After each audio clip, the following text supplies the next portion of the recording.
J'ai dit, et ma femme, Astrid, m'a dit, quelle décision tu vas prendre?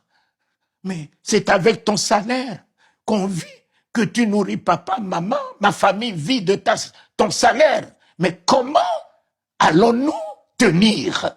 Nous n'avons pas d'église, nous n'avons pas une organisation qui nous soutient. On va faire comment? Et c'est ça qui m'a amené à trouver une chambre chez les moines. Et je suis resté dans cette chambre 51 jours, 51 nuits sans miette de pain. C'est au 43e jour, 43e jour, qu'une main m'a tenu à ma poitrine.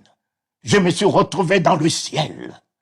Oh, sur un boulevard où un monde comme à Paris se pressait, courait. Il y en a qui avaient la Bible, il y en a qui chantaient en langue. Et comme je les ai vus chanter en langue, avoir la Bible, je me disais qu'ils allaient alors à l'église. Et je me suis mis derrière eux en courant pour aller à l'église avec eux. Et un ange était assis dans un kiosque du côté droit, mais un kiosque en or. Et c'est là que cet ange m'a appelé. Talingano, Talingano. J'ai dit, mais qui me connaît ici pour m'appeler Talingano? Et je rentre dans ce kiosque. Il a ouvert un grand livre.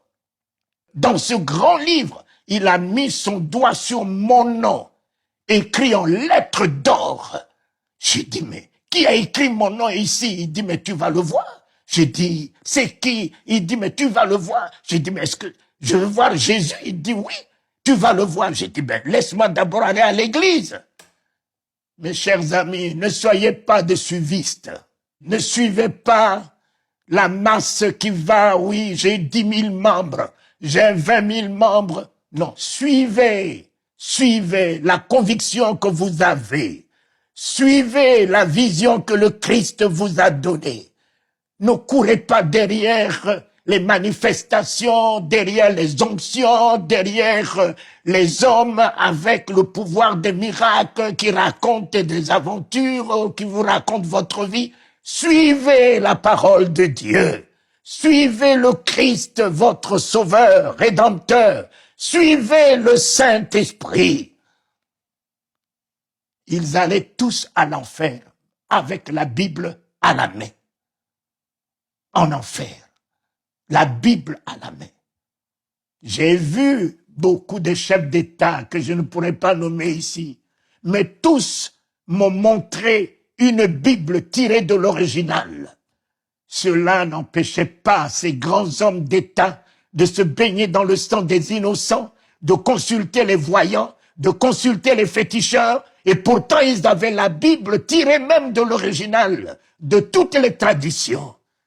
La Bible, le diable l'utilise. Les versets, les chapitres, le diable connaît mieux que vous les docteurs en théologie.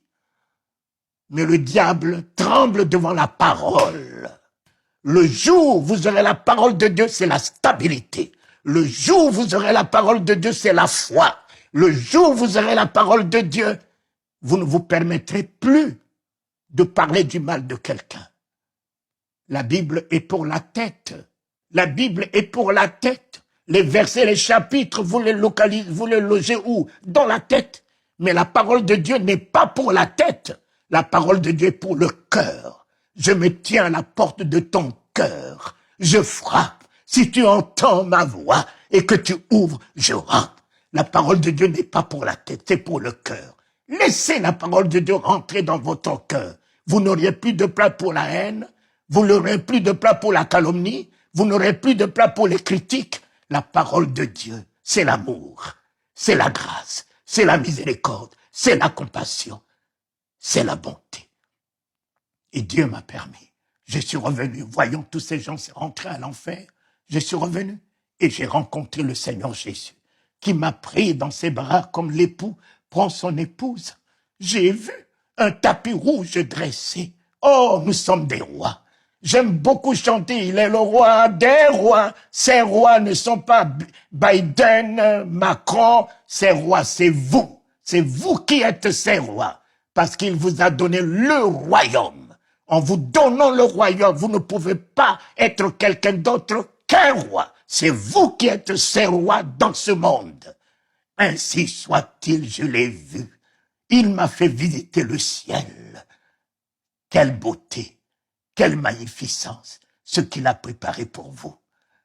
Cela existe. Amen.